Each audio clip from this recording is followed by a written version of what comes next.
started out with Alex's designs and turnarounds. I took them into Blender and set them up as image planes so that I could model according to them. I then just started blocking out the shapes using primitives in Blender, so a lot of cubes subdivided and proportionally edited to sort of make those shapes. I built this up from a few different shapes at first, depending on what would need to move independently of each other. But then later on, I do sort of merge some of them into the main body. Mainly the tail is the main thing that I merged.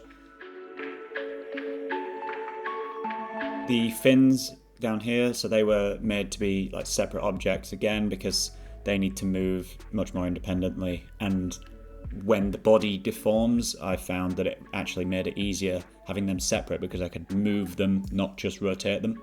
And then the mouth, this donut shape, was a lot of fun to play with. So this is just a torus donut shape and then proportionally editing to make it into different mouth shapes that I could use.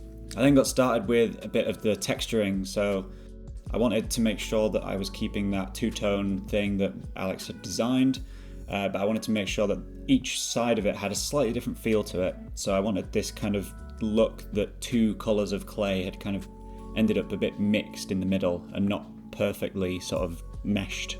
So I had a lot of fun just using noise textures to kind of create that. And then here I start playing around with a lot more noise textures to create the bumps and stuff on the clay there.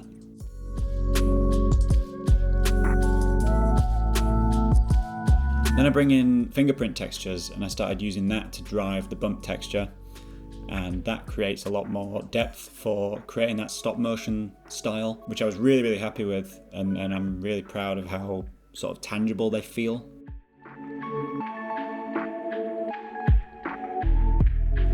So here I'm just proportionally editing to create a lot of different mouth shapes again. So a closed one, an open one, a really wide one, and then some variations on either side.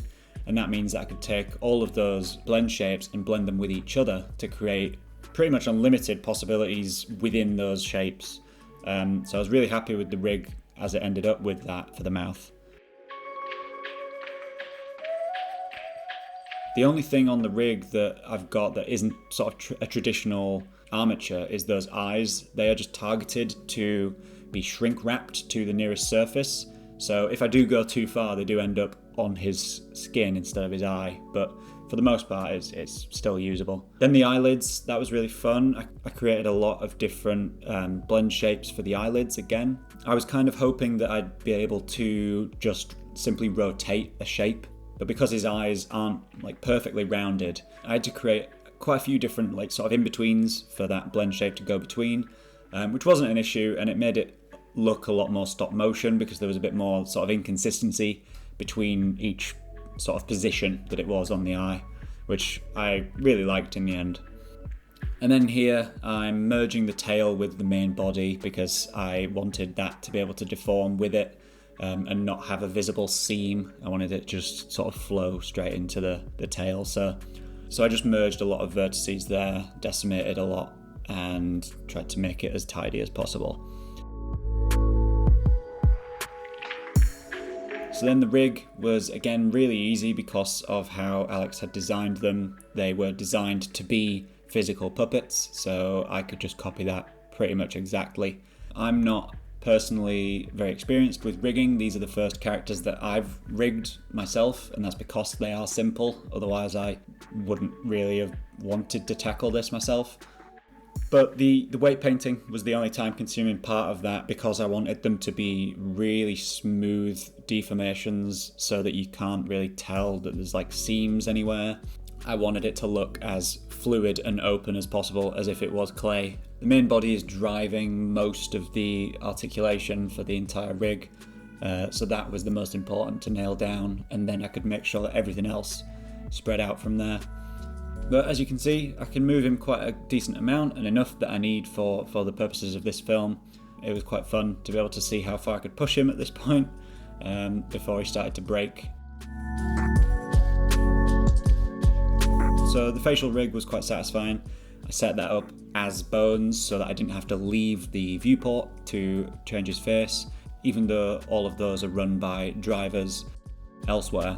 I also then took every bone in the body and assigned it a driver to randomize the texture coordinates of my noise textures in the shader editor.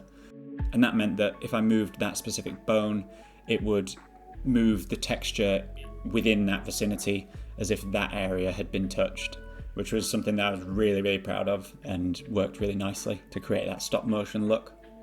So there we go, there's the fish. I was really happy with him. He's a cool design. Thanks to Alex for the design. It translated to CG really nicely, and it was a lot of fun. So you can check out the full behind the scenes video here, and you can see the same type of breakdown as this for the seagull. Thanks for watching.